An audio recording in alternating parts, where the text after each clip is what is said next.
guys, this is Lord Chael speaking on behalf of our show sponsor, Established Titles. Established Titles is a project based on a Scottish custom where landowners are referred to as lords and ladies. They allow you to buy as little as 1 square foot of dedicated land so you can officially call yourself a lord or a lady. Established Titles is not just about your ego. You also get to do some good. In addition to your new fancy title, Established Titles supports global charities like One Tree Planet and Trees for the Future to help with the afforestation effort. Your title pack gets you at least 1 square foot of dedicated land in a private estate in Scotland. Your certificate features a unique plot number where you can see the exact location of your land. And right now, Established Titles is holding 200 plots of land right next to mine. So come join me in the Bad Guy Inc. Kingdom. Getting this certificate even allows you to officially change your name to Lord or Lady. Put it on your credit card, put it on your plane tickets, or if you're so inclined, put it on your dating profile. Makes for a great last-minute gift, and there's even couples packs that come with adjoining plots of land. Established Titles is having a great limited-time sale. Go to establishedtitles.com/Chael to save 10% off today. Remember to use the promo code Chael, or just click on the link below. All right, so let's dive into this just a little bit. Ankalaev going to take on Blachowicz. Now, Blachowicz did a piece. It was after he lost his belt. It was after he was no longer champion. Very relevant because when you're the champion, there is a clause of your contract called the champion clause, and it has to do with pay-per-view, and you're given a piece. I mean, it's the real dream of the business, and when you lose the belt, you lose that clause. So when you have the clause and the belt, you are tremendously incentivized to go out there and make people find you interesting. He didn't do it. But after he lost that belt, he did. They went to his hometown. They followed him around. I think it was an embedded. He was great. All the things that I thought he was dull, or he was bored, or he didn't care, he didn't know about interest, he didn't know about storytelling. No, it was all there. It was just the right way for the camera to find him. And Blachowicz, all of a sudden, people really want to see him. He goes and wins his last fight. There's kind of a round robin about who's going to get the title fight, but there was a lot of people pushing for him, and including those people, one of them was Yuri Prochazka in the form of a tweet where he said that he was going to take him on. Great spot. I mean, Blachowicz all of a sudden is really in the forefront of people's mind. He's the guy that beat Adesanya. I feel like he didn't get even credit. I feel like you guys don't know that Adesanya lost. I feel like you don't know that he went up to light heavyweight. I feel like you don't know that Blachowicz is the one that beat him. He just kind of had a way of doing things, and they stayed very quiet. But then out comes this embedded piece where they're with him in his hometown. He was a very interesting guy. He talked about why he fights. He talked about what motivates him.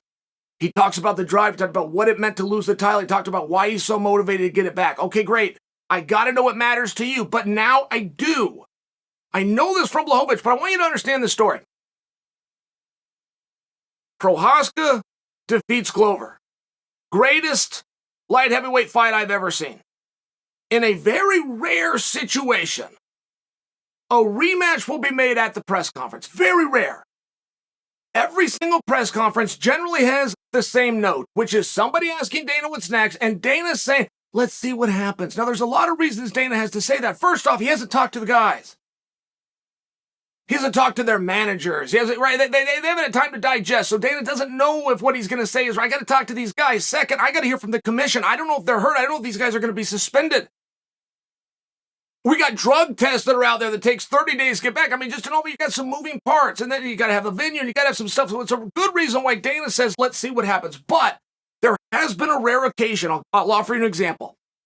Figueiredo Moreno, part 1. Dana went to the press conference, and he said, for sure, that is the fight we're going to redo. Not anything in between. If one of them's hurt, we'll wait till he's better. If somebody else makes an argument why they're the true number 1 contender, he is going to have to wait till this one gets done. I've added some words to it, but Dana made it very clear. It was such a great fight. Moreno-Figueiredo, it wasn't what we expected. And I only bring that offering because when Glover and Yuri, which was not a pay-per-view, this wasn't a blockbuster event, but boy, did it deliver. And it was the kind of fight that even on a rare occasion, you could go to the post-fight press conference and you could have the rematch. Not only did that not happen, It didn't happen for 6 weeks, and the only person that held that up was Anthony Smith. Anthony Smith got in front of this thing. He's getting ready to take on Ankalaev. And Anthony Smith said, whoa, whoa, whoa. My fight with Ankalaev is for the number one contendership. So don't go making any match anywhere until we have our say. And they said, all right. You then had Blachowicz was getting ready to do a match. You might remember that with Raychik when Raychik got hurt. But I'm just sharing with you. So now you got a couple of options. So you wait. You got Prochazka waiting. You don't announce Glover. You don't announce anything else for Glover. So he becomes one of the guys that's open. But you wait. You don't do anything. You're letting these guys make their moves. Ankalaev beats Anthony. That was his moment right there. He's got to hit this ball out of the park. One swing, one crack, but he knew it was coming. He was teed up.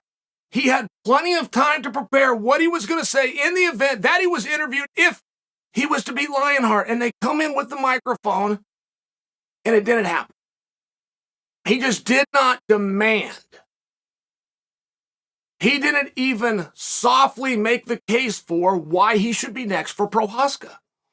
So you let a couple of days go, you look around, and it ends up given to Glover. Now, this is very relevant because even if Ankalaev missed his mark in that moment, even if he did, he's still in the final four, right? You still only got 4 guys, and we're going to have to take a good look at it. And quite frankly, none of the options were great options. Not in terms of business. Not even in terms of the integrity of the sport. To stand back and take a look at Blachowicz, who lost in an upset, who's got to win over everybody else in the division, and even took on Adesanya and beat him. To try to dismiss him is very hard to do. To look at the landscape and to see that Ankalaev's only lost one time in his entire life and dismiss him is going to be hard to do. To know that Glover only had 30 seconds left and he would still be the champion of the world, to dismiss, it's just hard to do. It's one of these really tough spots. Now, Glover did not come to play. He did not fight. He did not battle for the opportunity to have Prochazka. Prochazka kind of laid out of it. Prochazka never said anything about Ankalaev, but he acknowledged Blachowicz as the guy that should get the opportunity, and then he said, and Glover should get the opportunity, right? So now you don't have the golden stamp from the champion. Blachowicz thought it was all going to happen. He just thought it was going to happen. Somebody got him some information, beat Raychik, and you're going to be the guy. And he had reasonable expectations for that. I mean, in all fairness, Blachowicz had a tweet from Prochazka, the champion, and from Glover. Both of them, before Prochazka fights Glover, before they fight, they both tell the world, in the event I win, Blachowicz is next. They both say it.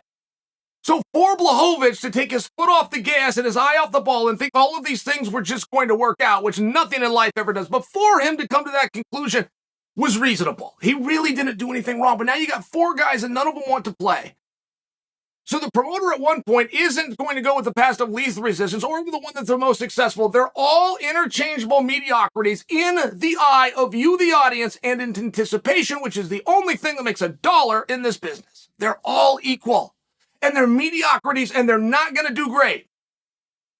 And the press and the bill, there's nothing here that's going to be great. They're equal, so who do I want to give it to? Okay, before you have to make that decision, Ankalaev realizes it's not going to be me. So he grabs Blachowicz and takes him down with him. He calls Blachowicz out. You got to understand this timeline. Okay, let me break this down. You got Prochazka on top. You're waiting to hear who's going to go with him. Everybody's making an argument. By everybody, you've got Blachowicz, you got Ankalaev, you've got Glover. Okay, they're all trying to get in here with him. As soon as Ankalaev goes after Blachowicz, you can't now make Ankalaev and Prochazka. You can't deny that Ankalaev made an interesting thing for Blachowicz, which Blachowicz is going to have to respond to. He's going to have to shake loose this Prochazka challenge and continue to ignite his match with Glover, which he's had 6 weeks to do, and he's bombed. So now he's got another problem. He had 6 weeks to make that interesting. He didn't do it, but now he's got a guy grabbing a hold of him. It's tough. It was too much. So Glover, while doing absolutely nothing right, is given the match by default. I mean, that's just the truth. This is how we got here. booking them on the same night makes you believe that there was a plan somewhere in place, that we kind of had a tournament going on. Almost like we were in the semifinals of a tournament. Winner of this fight to take on winner of this fight. That's what it appeared. And we end up just moving one fight off, moving the other fight to the title, and not an interim title, the undisputed title. It's a very big deal. It's a very big deal that you understand this is for the undisputed championship. Why? Why is that a big deal, Chael? Because the one thing that we have with the interim championship, right, in this sport, we're going to fiercely adhere to the rules that we make up on the spot. One thing we know about the interim champion, history says that's the number one contender. History says if you've got that interim belt, you will fight for the undisputed belt. So because this isn't an interim championship, and because it was taken off Prochazka, which would lead you to believe that Prochazka is going to be out for a meaningful period of time, well, we know who's fighting for the belt, why we think that we understand the whole thing. We are short one answer, which is once Blachowicz and Ankalaev get done, who's the number one contender? Who do they fight? Who is next? Are we going to come back to Glover, who already had that secured and by no fault of his own lost it? Or is he going to have to do something in between? Are the rest of the boys of the division going to see what time it is and start speaking up, knock him out of it completely, do it through politics, do it through the headlines and the media? Are they going to take that spot? Time will tell. But the fact that it is for the undisputed champ as opposed to the interim championship also tells you we now are going to need a number one contender.